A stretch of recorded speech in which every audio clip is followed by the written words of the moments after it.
गरीबी से तंग आकर पति पत्नी ने की तपस्या। दिल को छू लेने वाली कहानी।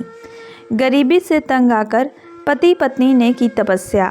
भगवान इंद्र ने प्रसन्न होकर दिया धनवान होने का वरदान, लेकिन एक शर्त रख दी। शर्त सुनकर पत्नी हो गई तैयार, लेकिन पति ने लौटा दिया भगवान इंद्र का वरदान। ऐसा क्या हुआ जो पत्नी हो गई तैयार, लेकिन पति ने लौटा दिया भगवान इंद्र का वरदान? उसके लिए आपको इस कहानी को पूरा ज़रूर सुनना पड़ेगा। अगर आप हमारे चैनल पर नए आए हैं तो प्लीज़ हमारे चैनल को लाइक एंड सब्सक्राइब ज़रूर करिएगा। किसी गांव में एक पति पत्नी रहते थे। दोनों गरीबी में अपने दिन गुजार रहे थे। पति अपनी आलसी प्रवृत्ति के कारण ज़्यादा काम नहीं करता, फसल भी उतनी ही करता जितने में गुजारा हो जाए। पत्नी उसे बार बार प्रेरित करती कि लेकिन पति उसकी बात को अनसुना कर देता। हमेशा मेहनत करने से बचता और अपने भाग्य को कोसता रहता। एक दिन गांव में कोई साधु आया। किसान के पड़ोसी ने उसकी पत्नी को बताया कि साधु बहुत सिद्ध हैं, लोगों को उनकी समस्या का एकदम सटीक उपाय बताते हैं। किसान की पत्नी साधु के पास गई। उसने साधु को समस्या बताई। साधु ने कहा, तुम्हारा पति मेहनत नहीं कर सकता, वो आलसी है, उसे परिश्रम का महत्व समझना होगा। पत्नी ने कहा, महाराज, मैं उन्हें समझाती हूँ, लेकिन वे मानते नहीं हैं।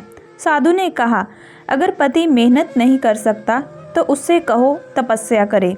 अगर स्वर्ग जैसा सुख चाहिए तो स्वर्ग के राजा भगवान इंद्र को प्रसन्न करे। साधु ने उसे मंत्र और तपस्या की विधि बता दी। पत्नी खुश होकर लौटी और पति को पूरी बात बताई। पति तपस्या के विचार से खुश हो गया। कुछ करना नहीं है, एक जगह बैठना ही तो है। दोनों ने तपस्या शुरू कर दी। शुरुआत में ध्यान साधने और मंत्र जाप में थोड़ी समस्या आई, लेकिन धीरे धीरे ध्यान भी लगने लगा और मंत्र जाप भी अच्छे से होने लगा। कुछ दिनों में दोनों ध्यान में प्रागत हो गए। एक दिन ऐसा भी आ गया जब दोनों गहन समाधि में पहुंच गए।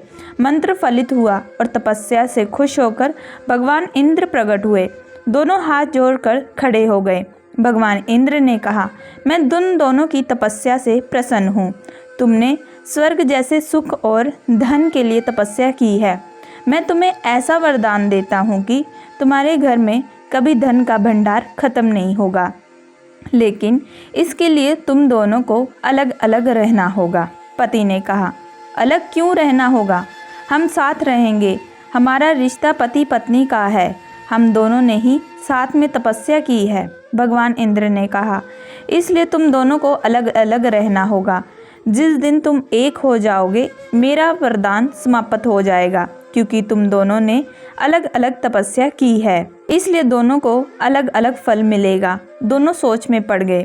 पत्नी ने कहा, अगर इन्हें पूरा सुख मिलता है, धन की कमी नहीं रहती है, तो मैं इस वरदान के लिए तैयार हूँ। लेकिन पति ने कहा, मैं इससे अलग नहीं रह सकता, क्योंकि इतने दिन की तपस्या में इतना ज्ञान तो मुझे मिल ही गया है कि मेरी पत्नी मेरे सुख के लिए कितनी चिंतित है, और आज भी यह मेरे सुख के लिए मुझसे अलग रहने को तैयार है।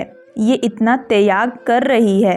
और दूसरी बात, मुझे यह भी समझ आ गई है कि अगर मैं बैठे बैठे मंत्रों के जाप से भगवान को अपने सामने लाकर खड़ा कर सकता हूँ, तो मैं अगर मेहनत करना शुरू कर दूँ तो अपने आप ही धन का भंडार कर लूँगा। मुझे आपके वरदान की कोई आवश्यकता नहीं है।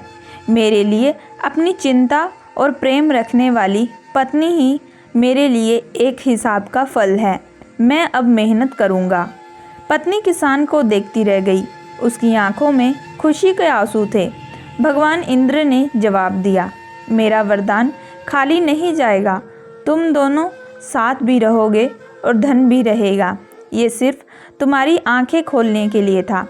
हमारा सबसे बड़ा खजाना हमारे रिश्ते और परिजन हैं।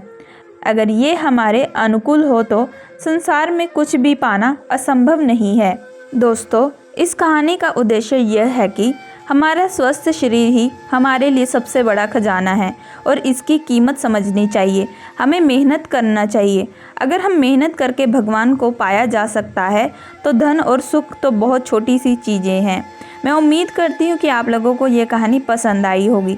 अगर आप लोगों को यह कहानी पसंद आई है तो प्लीज़ हमारे चैनल को लाइक एंड सब्सक्राइब ज़रूर करिएगा एंड बेल आइकन का बटन ज़रूर दबाइएगा।